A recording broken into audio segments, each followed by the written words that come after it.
interesting World War II style weapon we're going to be looking at today, and that is the SOE/OSS Spring Cosh. And it looks a little like this. This is one I picked up at a military affair at the weekend.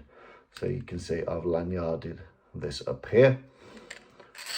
Out this comes. Really flexible spring, solid metal head to it. As you can see, that spring has flex, but don't be fooled by it. I've given this the coconut test and it does crack. It's this speed in which this whips round that really causes the damage, which really allows it to do the do. It never locks at all. It just fires out, does its business. It's very easy to conceal, and its primary kind of philosophy is that it will go tucked into the sleeve. Right? So its head into the sleeve. It's pretty easy to conceal, especially if you've got a suit jacket on. And if you are planning on using it, the aim is to just have the tip of it poking out here, so that by the time it's come out, they're already surprised by it. You know, it's designed to be hidden until it's out. You wouldn't want this just out and threaten with it. It's so wibbly, it doesn't create such a menacing presence. It's something you want, boom, and the job's done. You don't want them to even conceive of the idea that the Spring Cosh is there. And these were issued to SOE, OSS, and a number of different intelligence units too. You might ask, for why? Well, like I said, this is a deceptively powerful tool.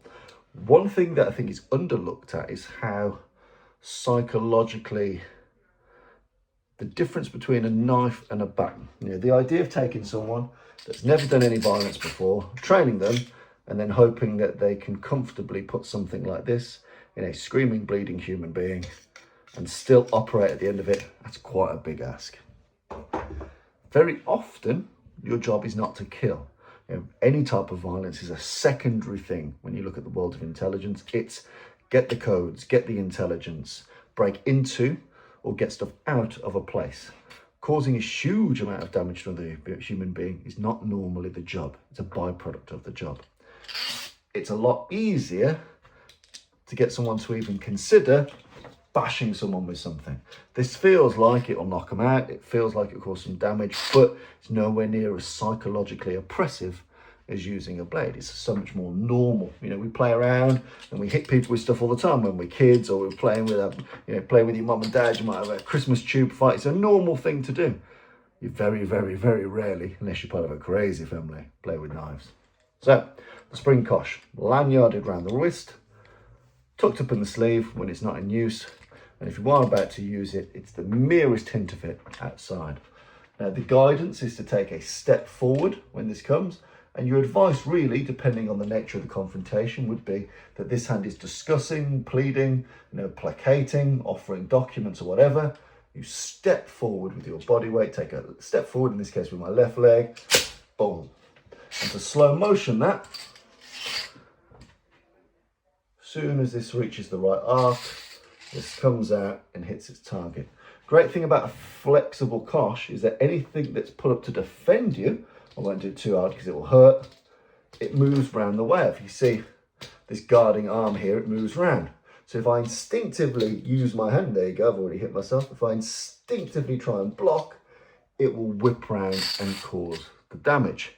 Another great thing you've got to think is that your enemy might be in his tin hat.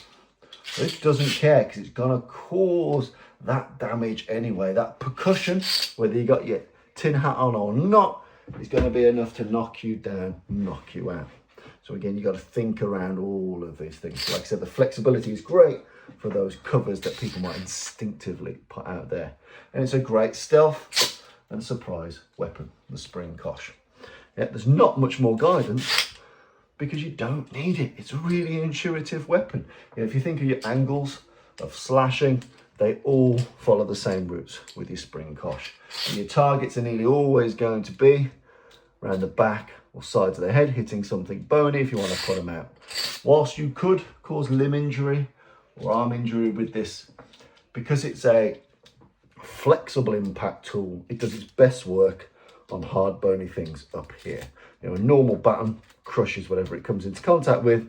This is far better suited for hitting in that top area. So again, like I said, it could be used mid-conversation, pleading, placating, handing over papers and bosh.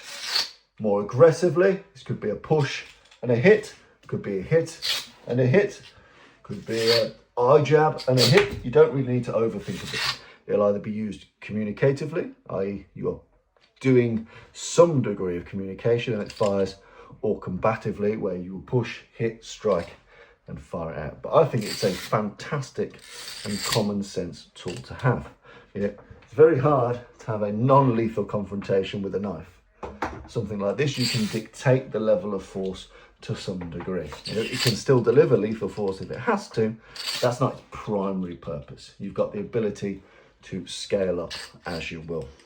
These are great training tools because if you think of your angles of attack, well, same as your edge of hand. If I'm going to do a reverse edge of hand, this is a reverse edge of hand. If I'm going to do a vertical edge of hand, this is my vertical edge of hand. So the angles that you're used to firing in other areas of World War II combatives can easily blend with this.